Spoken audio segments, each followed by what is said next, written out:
Welcome back to Definitely Not Definitive. I'm Ken. And I'm Bethany. And we're just a devilish duo in love that wanted to react to some Death Battle finally. Ooh, I like that. Devilish duo. Yeah, you like that one? That's a new one. Just, you're busting it out every now and then. And so, reacting to some Death Battle today. This is actually a very old, I didn't realize Death Battle had been along this long. I think it's a 10-year-old video. Ooh. It's Spawn versus Kratos. Okay.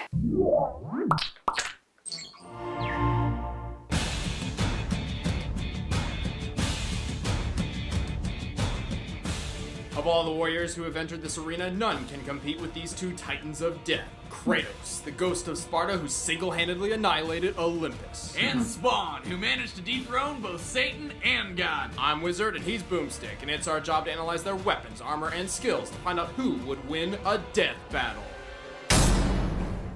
Kratos is a demigod, raised among the Spartans as their greatest warrior, until one day his people were threatened to be overrun. It was then he struck a deal with Ares, the god of war. Ares would give him the strength to protect his people. In return, Kratos would serve as Ares' champion warrior.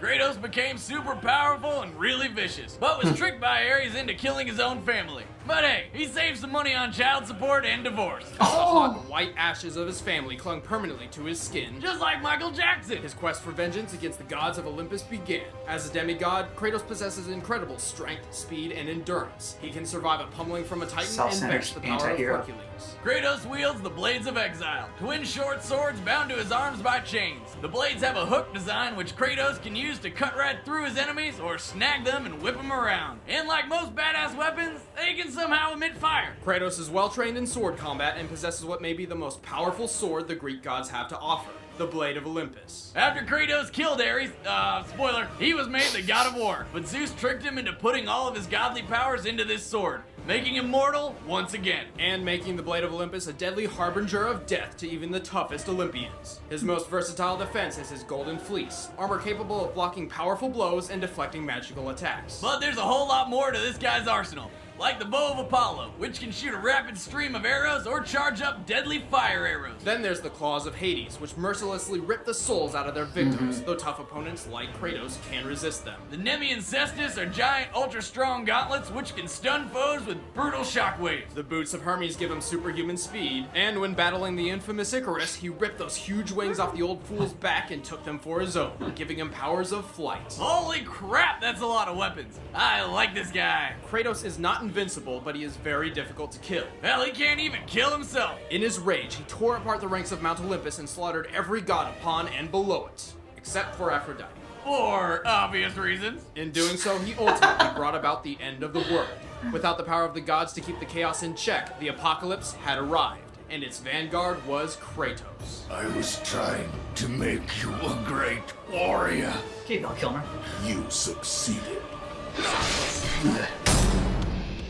Al Simmons was trained to be a deadly, stealthy soldier and assassin, and proved numerous times he was the best of the best. But when his morality got the better of him, his boss terminated his contract permanently. That's when Simmons met Malvosia, one of the demon lords of hell, who struck a deal with him. He'd get to see his wife again if he became captain of Hell's armies. He agreed and was reborn as a Hell Spawn. But as with most demons, it tricked him, leaving Spawn with a fate worse than death. And of course, Spawn swore revenge. Being a Hellspawn, he has superhuman strength and speed. He is nearly invulnerable and can use his own powers to heal and regenerate. In addition, Spawn can feed or draw from the evil ores of others for the same effect. It really saves him on band-aids. He wears a living, parasitic, symbiotic suit, named Letha of the 7th House of K.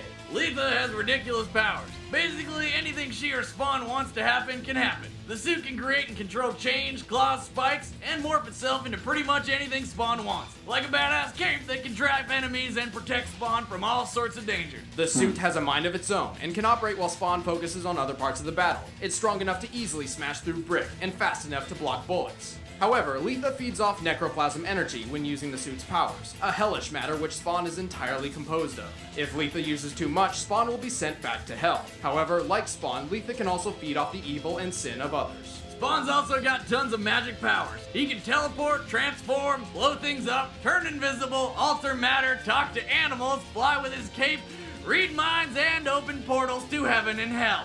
Holy crap! And he can control the elements, often using fire and water to defeat swarms of enemies. However, even with all these godlike abilities, Spawn usually resorts to his most primitive weapon. As he was trained in special forces for so long, Spawn is most comfortable using a gun. He's an expert in the use of nearly any firearm imaginable. Only two things can break through Spawn's defenses and hurt him. Necro magic and holy weapons forged in heaven. In addition, he can only die if he's Kratos with a beheaded. blade. Spawn's fought and killed all sorts of powerful enemies. Assassins, cyborgs, vampires, ghosts, angels, demons, other Hellspawn, rampaging deities, even Satan and God. Yes, that old lady is the God. Really? God looks like my Nana. My demigod? And after being granted unlimited power from the mother of all things, Spawn banished God and Satan from the earth, which he wiped clean and rebuilt in his own image. He then willingly sacrificed his own god powers and eventually returned to his Hellspawn form. Oh, why the hell would he do that? He must have been really bored. Knock, knock. Alright, the combatants are set. Let's end this debate once and for all. But first, let's take a commercial break from Jack Threads. Over to you, Boomstick.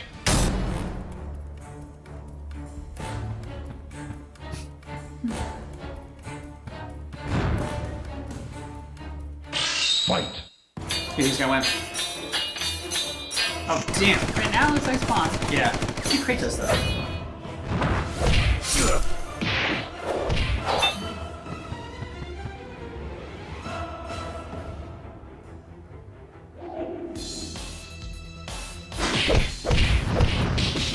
Oh, damn.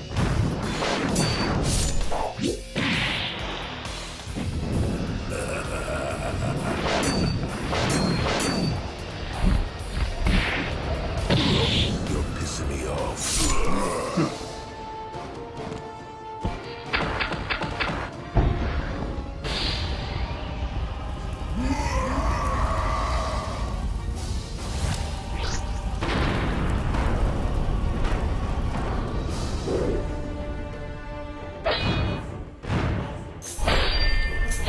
Will that weapon spawn? Die. Oh! Oh, man. Right, it was Here Spawn. comes the rage from the God of War fanboys. Kratos is a very difficult one to beat, but Spawn's magical prowess and near indestructible body proved too much for him. Yeah, normally that last attack would have meant the end for his opponent, but not Spawn. And while much of Kratos' arsenal were forged by Olympians, Olympus is composed of earthly elements, and is not another plane of existence like heaven. So it stands to reason none of the Olympian weapons could kill Spawn. Except the Blade of Olympus, but it wasn't enough. Plus, Spawn in his suit had plenty of evil energy to feed on during the fight, since Kratos is literally covered in his past sins. Well, that was one hell of a fight. The winner is Spawn. Next time Interesting. on Death Right. Battle. Alright, so that's our first death battle. What'd you think? That was fun. Yeah. I like the breakdown of all their weapons and everything. Like I like the anticipation, the build up to it with all that history about the two characters. This setting that they were playing in reminded me of like the Nintendo version of Aladdin. Oh, okay. Like there's this part where they're battling through like Jafar's palace or something that looked exactly like that. Yeah, I don't know why I thought of like a Mario in the castle, like Bowser's castle or something like that. Was what would come to mind for me. Yeah, I do like the fact that they go over each character, like kind of like a brief history of each character to break it down for those that like aren't as familiar with them or just didn't know enough about it. Like Spawn, I had read the comic books a while ago, like when they first came out, like when I was a kid and everything, and I did like Spawn. The movie wasn't so great. I heard the TV show, the animated show, is actually really good though. Oh. So that's maybe something we'll check out on the channel. Who knows? Yeah. But I didn't realize Spawn had all those powers and was just so super powerful. So this was really super fun. Let us know if you agree with who won. If you think Kratos would actually beat Spawn, let us know why. And yeah, thanks so much for checking out our first reaction to Death Battle. Hopefully we got some more coming. Drop some more in the comments about what you want to see from this channel and which Death Battles you think are the best. And just keep in mind that our reaction for Death Battle, Spawn versus Kratos, Is definitely not definitive.